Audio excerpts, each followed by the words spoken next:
Hi hello നമസ്കാരം. അപ്പോൾ നമുക്കിന്ന് നല്ലൊരു തക്കാളി രസം ഉണ്ടാക്കാം. അപ്പോൾ തക്കാളി രസം അപ്പോൾ അതിന് വേണ്ടിയിട്ട് ഞാൻ തക്കാളി മല്ലിച്ചപ്പ് എല്ലാം ഞാൻ എടുത്ത് വെച്ചിട്ടുണ്ട്.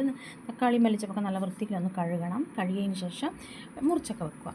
അപ്പോൾ ഇത് ഒരു ചെറിയ പൊടിക്കുന്ന മിക്സി ജാറിൽ കുറച്ച് ഞാൻ വറുത്തിട്ടുണ്ടായിരുന്നു. ജീരകവും ഇട്ട് കൊടുത്തു, കുറച്ച് കുരുമുളകും, കുറച്ച് വെളുത്തുള്ളി തോലെടുക്കാതെയാണ് ഇട്ടത്. ചെറുതായതുകൊണ്ട് നല്ലോണം വാഷ് ചെയ്തിട്ട് കൊടുത്താൽ മതി.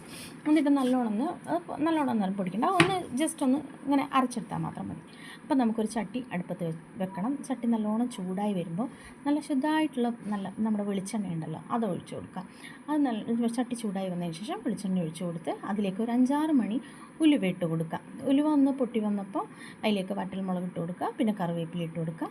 പിന്നെ അതൊക്കെ മൂത്ത് വന്നതിന് ശേഷം പിന്നെ കുറച്ച് മഞ്ഞൾ പൊടി ഇട്ട് കൊടുത്ത് നല്ലോണം ഒന്ന് മഞ്ഞൾ പൊടീൻ്റെ ഒരു ഇത് പോകുമ്പോഴത്തേക്കും നമുക്ക് ഈ പൊടിച്ച് വെച്ച സംഭവം ഇതിലിട്ട് ഇട്ട് കൊടുത്തിട്ട് നല്ലോണം ഇളക്കി കൊടുക്കുക. ഒരുപാട് മൂക്കണ്ട.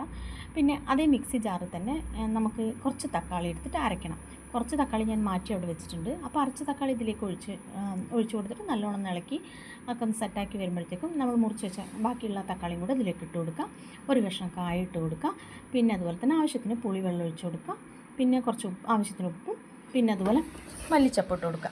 ഇതിൽ കൂടുതലും നമുക്ക് വേണ്ടത് മല്ലിച്ചപ്പാണ്. ആ മല്ലിച്ചപ്പ് കൂടുതലുള്ളത് കൊണ്ട് തന്നെയാണ് ഞാൻ ഈ രസം ഉണ്ടാക്കാൻ തന്നെ ഇന്ന് തുടങ്ങിയത്. അപ്പോൾ മല്ലിച്ചപ്പ് ഇട്ട് കൊടുക്കുക. എന്നിട്ട് ജസ്റ്റ് ഒന്ന് അടച്ച് വെച്ചിട്ട് ഇത് നല്ലോണം ഒന്ന് വെട്ടിത്തിളക്കേണ്ട ആവശ്യമൊന്നുമില്ല. ഒന്ന് തിളച്ച് വരുമ്പോഴത്തേക്കും നമുക്ക് ഓഫാക്കിയിട്ട് കുറച്ച് കുരുമുളക് പൊടി എരിവ് നോക്കിയിട്ട് കുരുമുളക് പൊടി ആണെങ്കിൽ ഇടാം, ഇല്ലെങ്കിൽ നിർബന്ധമില്ല.